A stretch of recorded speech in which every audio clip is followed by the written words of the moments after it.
Hello friends, welcome to an investment academy. Good morning. आज की ताज़ा खबर में आपका स्वागत है। वैसे तो हमेशा ग्लोबल न्यूज़ से स्टार्ट करते हैं, लेकिन आज ग्लोबल और इंडिया स्पेसिफिक न्यूज़ इतने ज़्यादा इंटरट्विन्ड हैं, राइट? तो ऐसा लगता है कि आज ग्लोबल न्यूज़ है ही नहीं, आज सब इंडिया स्पेसिफिक ही न्यूज़ है, ग्लोबली भी, राइट? तो उसके बारे में बात करेंगे, डिटेल में बात करेंगे थोड़ा उसके बारे में। और कुछ है और कुछ न्यूज़ हैं जो इंडिया स्पेसिफिक हैं। आज आरबीआई के मॉनेटरी पॉलिसी मीटिंग्स थी, उसके ऊपर डिस्कशन करेंगे, और कुछ रिजल्ट्स हैं जो लास्ट में हम स्टॉक स्पेसिफिक हम बात करने वाले हैं। वीडियो को लास्ट तक ज़रूर देखिएगा। आज भी एक नॉलेज सेक्शन है जो आपको, मेरे को लगता है, पसंद आएगा। ठीक है, स्टार्ट करते हैं वीडियो को। सबसे पहले सबसे बड़ी न्यूज़ से। सो अब Donald Trump has imposed additional 25% tariff on India. मतलब तो हमारे ऊपर, अब इंडिया के ऊपर, इंडिया और ब्राज़ील को एक ही लेवल पे लेके आ गए हैं। 50% टैरिफ है, जो सबसे ज़्यादा टैरिफ अभी तक ग्लोबली इंडिया और ब्राज़ील पे है। That has become 50%। तो 25% पहले लगाए थे और 25% और लगाए हैं। उसका रीज़न जो दिया गया है वो ये दिया गया है कि we are purchasing Russian oil. ठीक है, हम रशिया का ऑयल खरीद रहे हैं, उससे रशिया की जो वॉर मशीन है अगेंस्ट यूक्रेन, वो जो है चल रही है, उसकी वजह से चल रही है। और ये रीज़न देके डोनाल्ड ट्रंप ने अब 25%, हमारे ऊपर 50% टैरिफ जो है वो लगा दिया है। इंपॉर्टेंट चीज़ इसमें जो हाईलाइटेड है वो ये है कि जो पहला 25% है टैरिफ, वो तो आज से शुरू हो जाएगा, 7 अगस्त से शुरू हो जाएगा। लेकिन जो नेक्स्ट लगाया है, ठीक है, जो कल लगाया है नेक्स्ट, वो 27 27 आई थिंक, या 27 या 28 अगस्त से शुरू होगा। 21 दिन के बाद शुरू होगा वो। सो आज से आई थिंक 27 अगस्त को वो शुरू होगा, राइट? तो उसमें टाइम है। अब इतने टाइम में तो बहुत सारी ट्रेड डील्स और बहुत सारी चीज़ें हो सकती हैं। तो इसीलिए मोस्ट ऑफ द एक्सपर्ट्स और इवन यूएस में जो एनालिस्ट्स हैं वो ये कह रहे हैं कि इसके ऊपर बहुत ज़्यादा फोकस नहीं करना चाहिए, इस अनाउंसमेंट के ऊपर, क्योंकि 20-21 दिन है, और 20-21 दिन में तो बहुत सारे टर्न्स, यू और एल और अलग अलग टाइप के टर्न्स जो हैं वो हो जाते हैं। तो इसीलिए अभी इसके ऊपर बहुत ज़्यादा फोकस नहीं करना चाहिए। But still we will discuss कि अगर लगा तो, लेकिन 50% हो गया तो हमारा इम्पैक्ट रहने क्या वाला है, राइट? तो वो सब थोड़ा सा डिस्कस करेंगे, राइट? तो ये सारी चीज़ें, तो 50% के आसपास का ये टैरिफ लगा है, राइट? अब ये माना जा रहा है कि इसका थोड़ा बहुत जो अलग अलग एस्टिमेट्स आ रहे हैं वो ये बोल रहे हैं कि अगर ये लगता है और ये मार्च 2026 तक रहता है ये टैरिफ 50%, तो हमारे जीडीपी के ऊपर अराउंड 0.3 से 0.4% तक का डिफरेंस पड़ेगा। ठीक है, तो मतलब अगर 25% लगता है तो शायद 0.2, और अदरवाइज 0.3 0.4% का इम्पैक्ट हमारी जीडीपी कम हो जाएगी जो एक्सपेक्टेशन है उससे, राइट? तो ये डायरेक्टली एक इम्पैक्ट इंडिया के ऊपर उसमें पड़ सकता है। अब इंडिया ने इसके ऊपर रिएक्ट कैसे किया है? तो India has given a very strong reply, right? तो मतलब जो मिनिस्ट्री ऑफ एक्सटर्नल अफेयर का जो नोटिस आया, स्टेटमेंट आया, वो उन्होंने जो वर्ड्स जो मेन है कि we reiterate that these actions are unfair, unjustified and unreasonable, right? तो ये उन्होंने बोला है। And will take necessary actions to protect its national interest, right? तो ये सारी चीज़ें हैं। अब क्यों अनफेयर है? वो इसीलिए क्योंकि रशिया से सबसे ज़्यादा जो क्रूड ऑयल खरीदा जाता है वो चाइना खरीदता है। इंडिया नंबर 2 है, ठीक है? तो चाइना के ऊपर कोई टैरिफ्स अभी तक, तो मतलब उनको 90 डेज का टाइम दिया हुआ है, अभी तक तो कुछ टैरिफ जो है उसके ऊपर बात नहीं हो रही है, राइट? तो चाइना के साथ America is discussing, they are giving them 90 days pause as well. क्यों? क्योंकि dependence on China, specially rare earth के ऊपर जो डिस्कशन मतलब लग रहा है, तो वो एक बहुत बड़ा लीवर है चाइना के ऊपर कि भाई तुम्हारी डिफेंस इंडस्ट्री, तुम्हारी ऑटो इंडस्ट्री रोक दूंगा मैं, राइट? अगर तुम टैरिफ लगाओगे। तो ये थोड़ा सा वहां पर चल रहा है। तो चाइना के ऊपर नहीं है, जबकि चाइना सबसे बड़ा बायर है, इंडिया से भी बड़ा, रशियन क्रूड का, तो उसके ऊपर कुछ नहीं है। ठीक है, सेकंड, जो रशिया का जो पाइपलाइन गैस का बायर है वो 37% ईयू के पास जाता है, उसके ऊपर कोई टैरिफ नहीं है। उनके साथ तो ट्रेड डील हो गई है, वहां तो 15% ही टैरिफ है, तो उसके ऊपर ये रशिया स्पेसिफिक कोई टैरिफ नहीं लगाया गया है। वो भी सेकंड, उसमें भी चाइना है, ठीक है? वहां तो इंडिया नहीं लेता। पाइपलाइन गैस जो है वो 30% है चाइना। फिर रशियन एलएनजी जो है वो भी 50% ईयू लेता है। सेकंड अगेन चाइना है 21%, उनके ऊपर भी कोई टैरिफ नहीं है। और ये तो टर्की और जापान भी लेते हैं एलएनजी, और ये सारी चीज़ें, उनके ऊपर भी कोई टैरिफ, तो सिर्फ इंडिया के ऊपर टैरिफ लगे हैं। तो ऑफकोर्स एक, मतलब इट क्लियरली शोज कि भाई वो एक रीजन है, but there there has to be some other things right in play कि ये टैरिफ जो है इंडिया के ऊपर लगाया, एंड दैट्स वाई इंडियन जो रिप्लाई था वो यही था, अनफेयर, अनजस्टिफाइड एंड अनरीजनेबल है।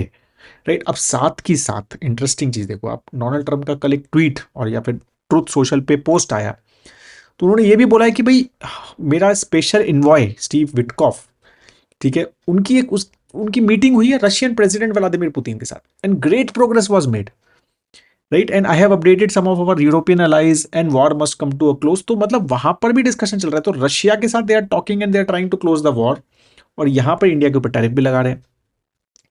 तो अब अगर ये सपोज हो जाता है या कुछ रशिया के साथ डील हो जाती है वॉर क्लोज करने का, या टाइमलाइन सेट हो जाता है, तो क्या इंडिया के ऊपर टैरिफ खत्म हो जाएगा क्या 25%? वेरी टफ टू से, राइट, बट वो ये लग रहा है ना कि ये टैरिफ जो लगा है ये रशिया की वजह से लगा ही नहीं है, राइट, तो उसका मतलब यही चीज़ें यहाँ पर दिखता हुआ नजर आ रहा है ओवरऑल। ठीक है, तो एक और बहुत इंटरेस्टिंग जो सीएनबीसी यूएस वाले, इंडिया वाली सीएनबीसी पे नहीं, यूएस वाले सीएनबीसी पे बहुत इंटरेस्टिंग स्टेटमेंट्स आ रही हैं कि मतलब दे आर सेइंग कि मतलब ये काफी अनजस्टिफाइड है, दे आर आल्सो सेइंग, और उन्होंने कहा है कि यूएस ने ही इंडिया को रशिया से ऑयल खरीदने के लिए इंकरेज किया था, specially after Russia Ukraine war, कि भाई तुम नहीं तो अदरवाइज वर्ल्ड में ऑयल जो है कि प्राइसेस बहुत बढ़ जाएंगे। तो वो ये बोला जाता है कि ओबामा, सॉरी, बिडेन जो है at that time, right, he persistently said India को कि भाई आप जो है रशिया का ऑयल खरीदो, राइट, सो दैट ऑयल के प्राइसेस जो हैं वर्ल्ड में वो ज़्यादा ना बढ़ें। और अभी भी जो है एज पर सीएनबीसी एस्टीमेट्स वो ये बोल रहे हैं कि अगर अभी भी रशिया, इंडिया जो है कंप्लीटली स्टॉप कर देता है रशियन क्रूड ऑयल टुडे, तो global crude prices could jump over to $200 per barrel, जो कि अभी 68-69 है, $200 हो सकते हैं।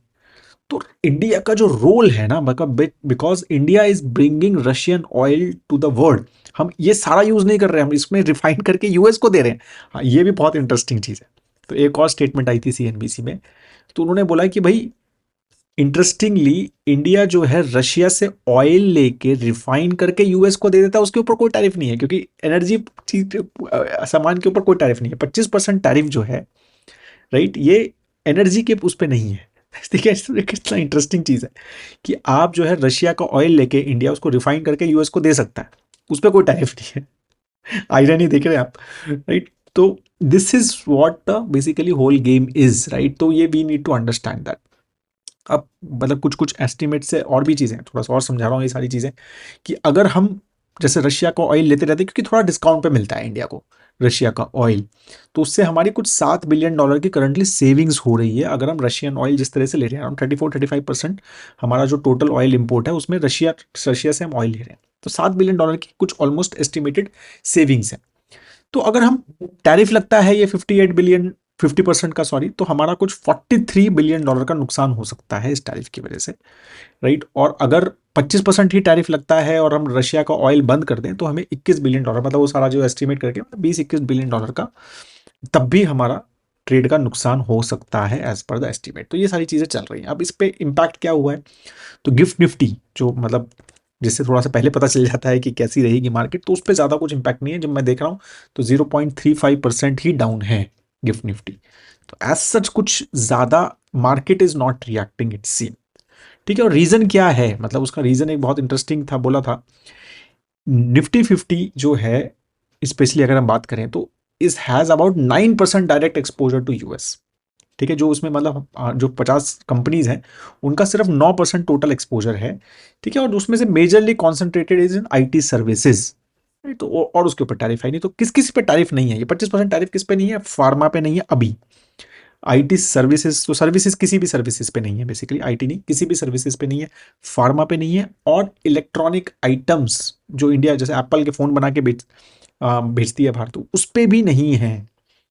ठीक है, तो किस किस पे बेसिकली नुकसान ज्यादा होने वाला है, तो वो भी उन्होंने बताया है कि मेजरली ज्वेलरी बिजनेस, अपैरल मतलब textiles and apparel, and chemical business के ऊपर, gems and jewellery, chemical and apparel, textile, इन तीनों के ऊपर मेजरली इम्पैक्ट, अगर ये 50% लगा तो इंडिया का होने वाला है। ये सेक्टर्स जो है सबसे ज्यादा इम्पैक्टेड रहने वाले हैं। ठीक है, तो जेम्स एंड ज्वेलरी बिजनेसेस जो हमारा एक्सपोर्ट है, और टेक्सटाइल बिजनेसेस, और ठीक है, तो ये तीसरा हमारा केमिकल बिजनेस, तो इनके ऊपर ज़्यादा जो है इम्पैक्ट रहेगा। ठीक है, that's what the thought process has been. ठीक है, बाकी अगर हम देखें तो हम डिपेंडेंट कितने हैं ओवरऑल मर्केंडाइज एक्सपोर्ट, मतलब जो नॉन सर्विस एक्सपोर्ट है वो 18% हमारा यूएस में जाता है ओवरऑल। राइट, तो हम बहुत ज़्यादा डिपेंडेंट नहीं है, वैसे भी हम बहुत बड़े एक्सपोर्टिंग नेशन नहीं है, वेरी डोमेस्टिक ड्रिवन इकोनॉमी है। राइट, बट ओवरऑल अगर हम देखें तो सबसे ज़्यादा जो है वो यूएस में 18% है, बाकी सारे UAE and Netherlands and all the other countries are there. तो काफ़ी डाइवर्सिफाइड मिक्स है एक्सपोर्ट का, मर्केंडाइज एक्सपोर्ट का। ठीक है, तो सबसे ज़्यादा जो एक्सपोर्ट करते हैं यूएस को, अगर हम बिलियन टर्म्स में देखें तो जेम्स एंड ज्वेलरी सबसे ज़्यादा, $2.5 बिलियन का जेम्स एंड ज्वेलरी बिजनेस है। फिर मशीन एंड अप्लायंसेज हैं कुछ 1.5, फिर अपैरल है अराउंड 1.2, और टेक्सटाइल अराउंड 0.9, ठीक है, और केमिकल्स अराउंड 0.6। तो ये सारा बिजनेसेस जो है इस पे इम्पैक्ट जो है रहने वाला है। तो ओवरऑल मतलब market, why market is not reacting too much, is क्या कंपनी स्पेसिफिक कुछ कुछ रिएक्शन रहेंगे। राइट, जैसे गोकुलदास एक्सपोर्ट्स है, ठीक है, तो वो जो बिजनेसेस हैं तो उनके ऊपर तो इम्पैक्ट रहेगा। राइट, लेकिन और जीडीपी पे भी इम्पैक्ट रहेगा, क्योंकि बहुत सारी कंपनी छोटे छोटे एसएमईज एंड मतलब अदर अनलिस्टेड कंपनीज हैं या स्मॉल कंपनीज हैं जो इम्पैक्ट रहेंगी। बट ओवरऑल मार्केट जो है, अगर हम लार्ज कैप्स मिड कैप्स देखें तो उसमें इम्पैक्ट जो है ओवरऑल कम है। राइट, जो इम्पैक्ट रहेगा वो सर्विसेज और फार्मा पे ज़्यादा रहेगा, जो अभी तक तो एग्जेम्प्टेड हैं, या मैन्युफैक्चरिंग, ठीक है, जैसे कैपिटल गुड्स या फिर जैसे ये इलेक्ट्रॉनिक आइटम्स है तो उस पर रहेगा, बट वो अभी एग्जेम्प्टेड हैं। तो ये सारी चीज़ें जो है currently is going on. Right, उसके ऊपर कल ये भी न्यूज़ आई कि prime minister Modi is going to visit SCO. Right, तो मतलब to China basically, now he is after 2020, after 5 years he is it is going to be the first meeting between, मतलब फर्स्ट मीटिंग मतलब कि he is going to go to China first time. तो वो भी अब देखो वहां पर, एंड एक्सपेक्टेशन है कि वहां से रशियन प्रेसिडेंट भी he will meet, because SCO meeting है तो Russia is also part of it. तो and Japan also he is meet going in the end of August, is planning to go. तो again क्या हो रहा है कि न्यू फ्रेंड्स जो हैं वो बन रहे हैं, एंड कुछ ओल्ड जो है रिलेशनशिप्स आर गेटिंग सॉर्ट। तो ये सारी चीज़ें जो हैं आपको समझनी है कि जो चल रही हैं करेंटली लाइफ हमारी हमारी जो चीज़ें हैं। तो ऐसा मैंने बोला ना कि आज ग्लोबल न्यूज़ नहीं है, आज आज ग्लोब में भी मतलब सीएनबीसी भी देखोगे, वॉल स्ट्रीट जर्नल देखो, सब जगह यही न्यूज़ है इंडिया के टैरिफ के ऊपर। ठीक है, अच्छा अब है आज मॉनेटरी पॉलिसी जो है उसकी भी मीटिंग, एमपीसी मीटिंग जो होती है हमारी आरबीआई की, वो भी थी। तो रेपो रेट अनचेंज रहे, एक्सपेक्टेशन पे यही था कि अनचेंज रहेंगे। राइट, तो उस पर कोई भी last time already 50 BPS cut दिया था। राइट, न्यूट्रल पॉलिसी स्टांस रखा है अभी भी, तो पॉलिसी स्टांस चेंज नहीं किया है, तो फ्लेक्सिबिलिटी है, शायद कट भी सकते हैं आगे। राइट, और इन्फ्लेशन फोरकास्ट जो है उसको कट किया है आरबीआई ने, तो ये एक अच्छी चीज़ की है, 3.7% से लेकर 3.1% कर दिया है उसको। राइट, तो इसका मतलब आरबीआई इज एक्सपेक्टिंग कि भाई इन्फ्लेशन जो है आगे कम रहेगा, तो इसलिए और हो सकता है कि इंटरेस्ट रेट कट हो। एज पर आरबीआई गवर्नर उन्होंने यही कहा कि भाई हमने अभी लास्ट 2 महीने पहले ही इंटरेस्ट रेट कट किए हैं, तो उसको एक बार थोड़ा मतलब जाने दो, मतलब ट्रांसमिशन होने दो उस रेट कट का। ठीक है, और फिर हमें इसका इम्पैक्ट देखने के बाद जो है फिर हम डिसीजन लेंगे कि नेक्स्ट रेट कट करना है या नहीं है। That's what they have said. GDP का ग्रोथ फोरकास्ट को कुछ ना बढ़ाया है ना कम करना है, 6.5% ही रखा है। तो उन्होंने कहा है कि भाई केपेक्स स्ट्रॉन्ग कर रही है गवर्नमेंट का, केपेक्स बहुत स्ट्रॉन्ग है, डोमेस्टिक ग्रोथ ठीक ठाक है, अर्बन अर्बन कंजम्पशन और रूरल कंजम्पशन में रिवाइवल है। But of course global headwinds, US tariffs और रूपी वोलेटिलिटी का एक इशू है। राइट, तो ये ओवरऑल उन्होंने कहा system liquidity is currently in surplus, liquidity जो बैंकिंग लिक्विडिटी उन्होंने कहा सरप्लस में है। राइट, तो ओवरऑल उसमें भी उन्होंने बोला। राइट, और उन्होंने कहा कि भाई इट्स वेरी डिफिकल्ट, मतलब वेट एंड वॉच अप्रोच है हमारी on the US tariff hikes. ठीक है, तो वही बोला उन्होंने, and they want to see, मतलब they want to see that, मतलब कि उसका पूरा इम्पैक्ट क्या होगा। ठीक है, before taking any further actions. ठीक है, तो ये सारी चीज़ें उनकी ओवरऑल एमपीसी मीटिंग में हमारी कल रही। अब कुछ रिजल्ट्स की बात कर लेते हैं।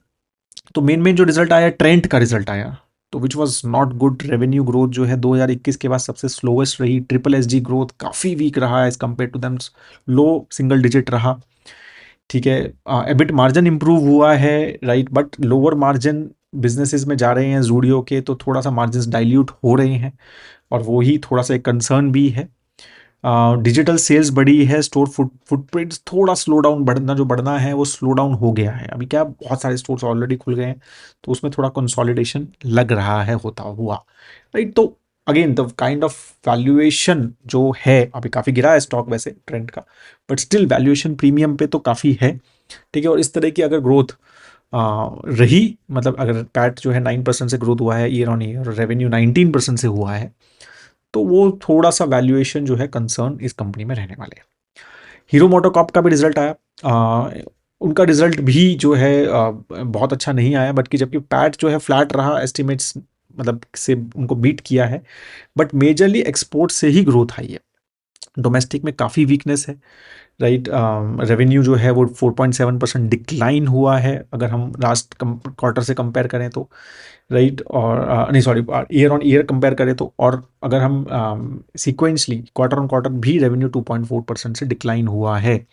सेल्स वॉल्यूम जो है ओवरऑल 11% से स्लम्प हुए हैं, राइट। और majorly export as a said has been the only positive sign there. Bajaj auto का वन मोर ऑटो रिजल्ट, उनका रिजल्ट अच्छा है, 10% रेवेन्यू ग्रोथ, 14% पैट ग्रोथ है, right. Again domestic business is not so great, down है। Export momentum पे ही पूरा फोकस है, एक्सपोर्ट 16% अप है। ईवी इज डूइंग वेल, 20% के आसपास का डोमेस्टिक रेवेन्यू का शेयर ईवी से आ रहा है, राइट। तो overall that is good. Margin थोड़े 20% से स्लिप हुए हैं, right. So that has been a little bit चीज़ जो है देखने वाली है, बट ओवरऑल प्रीमियम प्रोडक्ट का भी मोमेंटम अच्छा है, और स्ट्रॉन्ग एक्सपोर्ट्स का जो मेन फोकस उनका है। एयरटेल का रिजल्ट आया सुबह सुबह, और कल सुबह मतलब, उसमें रेवेन्यू काफ़ी अच्छा बढ़ा 28% से। अगेन इंडिया एंड अफ्रीका में भी अच्छा बढ़ा, अगर जो जो इशू था करेंसी डिप्रिसिएशन का, आई थिंक इन नाइजीरिया, तो आई थिंक वो दैट हैज़ गॉन अप, अब हट खत्म हो गया है वो, तो उसके चक्कर में अभी जो नंबर्स हैं ईयर ऑन ईयर काफ़ी अच्छे लग रहे हैं। PAT 43% year on year growth हुआ है, राइट। जबकि एस्टिमेट्स थोड़े से ज़्यादा थे, बट ठीक है। और आरपू अभी 250 के आसपास है, स्टिल अभी 300 का टारगेट है इनका, बट स्टिल थोड़ा दूर है। और ओवरऑल इंडिया का रेवेन्यू की बात करें, 29% के आसपास बढ़ा है ओवरऑल, राइट। अफ्रीकन मार्जिन थोड़े से अभी भी, मतलब करेंसी फ्लक्चुएशन का थोड़ा रिस्क वहाँ पर है। 7,000 करोड़ की इन्वेस्टमेंट का जो है उनका प्लान है। बाकी हाँ, दे आर ऑल्सो वांट कि एजीआर, उनके अभी 40,000 करोड़ के एजीआर ड्यूज हैं जो उनको गवर्नमेंट को देने हैं। उन्होंने कहा है कि भाई हम भी बात कर रहे हैं गवर्नमेंट से कि इसको इक्विटी में कन्वर्ट कर दो, जैसे वोडाफोन को किया है, ठीक है। तो that's what they have said, let's see, ठीक है। बाकी एंटफिन, राइट, जो कि जैक मा की कंपनी है, so they are planning to exit Eternal, that is Zomato को एग्जिट करना चाह रहे हैं, एंड 285 के फ्लोट प्राइस पे 5370 करोड़ का स्टेक सेल का प्लान है आज। yesterday I think yesterday they sold Paytm stake as well, entirely Paytm stake 3800 crore का वो भी बेच दिया है उन्होंने, राइट।